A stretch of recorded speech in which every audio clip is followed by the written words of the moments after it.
Hello guys, welcome back to Simply Google YouTube channel. আজি embroidery কৰিবৰ বাবে মই ৰাঞ্চ ষ্টিচ লৈ আহিছো। একেবাৰে ইজি হয়। প্ৰথমে কাপোৰখনৰ ওপৰত এটা ফুলৰ ডিজাইন দি লৈছো। আপোনালোকৰ পছন্দৰ অনুসৰি যিকোনো ধৰণৰ ডিজাইন ইয়াত আঁকি ল'ব পাৰে। তেন্তে আহক ভিডিঅ'টো আৰম্ভ কৰো। আশা কৰিছো ভিডিঅ'টো যেন শেষলৈকে চাই। প্ৰথমে বেজিৰ সূতাডাল ভৰাই লৈছো। ইয়াত মই বেগুনীয়া ৰঙৰ সূতা লৈছো আৰু ফুলপাহৰ একেবাৰে মাজৰ অংশৰ পৰা মই ষ্টিচটো আৰম্ভ কৰিছো। প্ৰথমে কাপোৰখনৰ তলৰ ফালৰ পৰা বেজিৰ সূতাডাল উলিয়াই লৈছো আৰু অলপমান আগত বেজিৰ সূতাডাল উলিয়াই লোৱা অলপমান আগত পুনৰ বেজিৰ সূতাডাল ভৰাই দিছো। এনেদৰে আকৌ কাপোৰখনৰ তলৰ পৰা বেজিৰ সূতাডাল আগে তললৈ সুমিয়াই লোৱা সূতাডালৰ অলপমান আগত পুনৰ ওপৰলৈ উলিয়াই লৈছো। আকৌ পুনৰ উলিয়াই লোৱা সূতাডালৰ অলপমান আগত গৈ বেজিৰ সূতাডাল পুনৰ কাপোৰখনৰ তললৈ সুমিয়াই দিছো আৰু এয়াই হৈছে ৰাঞ্চ ষ্টিচ।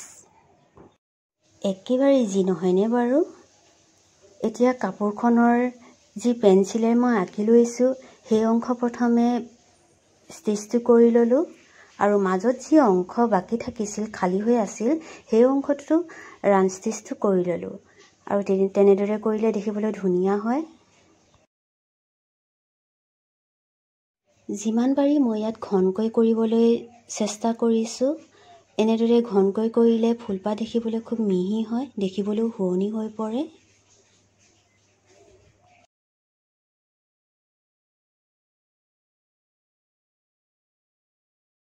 আৰু ইয়াৰ মাজৰ অংশটো এমব্ৰইডাৰী কৰা হৈ গ'ল।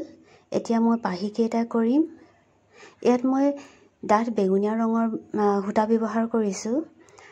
যিহেতু পাহিৰ মাজৰ অংশটো মই এমব্ৰইডাৰী কৰি দিছো, সেয়ে পাহিকেইটাৰ পাৰ্থক্যটো বুজি পাবৰ বাবে ইয়াত মই বেলেগ ৰঙৰ সূতা ব্যৱহাৰ কৰিছো। একেদৰে ইয়াত প্ৰথমে পেন্সিলে আঁকি লোৱা অংশটো চিলাই কৰি ল'ম। তাৰ পাছতহে মাজৰ অংশটো ভৰ্তি কৰি দিম। বহুতে চাগে এই এমব্ৰইডাৰীটো কৰিব জানে আৰু যদি নাজানে ভিডিঅ'টোৰ জৰিয়তে শিকি ল'ব পাৰিব।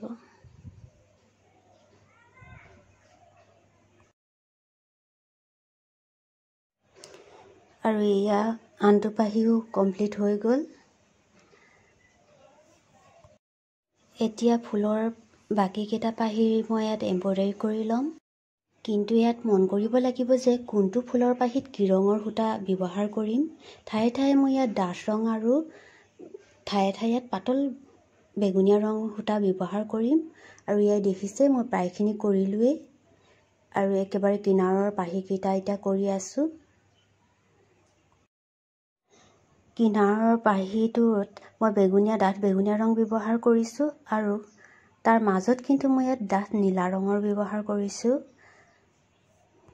যিহেতু মই ফুলৰ পাহিটোৰ মাজৰ অংশটো ৰাঞ্চ ষ্টিচ কৰি দিছো, সেয়ে পাহিকেইটাৰ মাজৰ পাৰ্থক্য বুজি পাবৰ বাবে কালাৰ কম্বিনেশ্যন খুবেই ইম্পৰ্টেণ্ট হয় ইয়াত।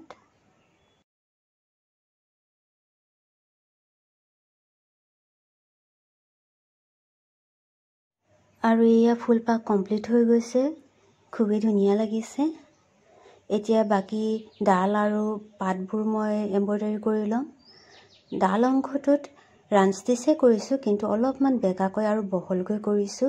এয়া দেখিছে, যিহেতু শকত হয় ডালবোৰ। আৰু এতিয়া পাতৰ অংশটো কৰিছো। পাতত মই দুটা কালাৰ ব্যৱহাৰ কৰিছো। ইয়াত ডাঠ সেউজীয়া ৰং আৰু পাতল সেউজীয়া ৰঙৰ সূতা ব্যৱহাৰ কৰিছো আৰু একেধৰণে ৰাঞ্চ ষ্টিচ কৰিছো আৰু মাজে মাজে ভাগ কৰি লৈছো কোনখিনিত ডাঠ ৰঙৰ সূতা ব্যৱহাৰ কৰিম আৰু কোনখিনি অংশত পাতল ৰঙৰ সেউজীয়া ৰঙৰ সূতাটো ব্যৱহাৰ কৰিম। এনেদৰে মই গোটেই ফুলপাহ এমব্ৰইডাৰী কৰি লওঁ। তেন্তে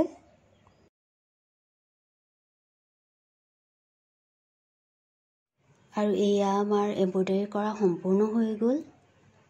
কেনেকুৱা লাগিছে কমেণ্টত জনাব। খুব মিহিকৈ ফুলটো কৰিছো।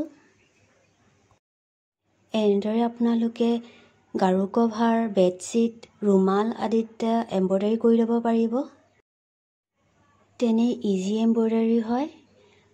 আৰু ভিডিঅ'টো ভাল পালে লাইক, কমেণ্ট, শ্বেয়াৰ আৰু ছাবস্ক্ৰাইব কৰিবলৈ নাপাহৰিব। ভিডিঅ'টো শেষলৈকে চোৱাৰ বাবে ধন্যবাদ।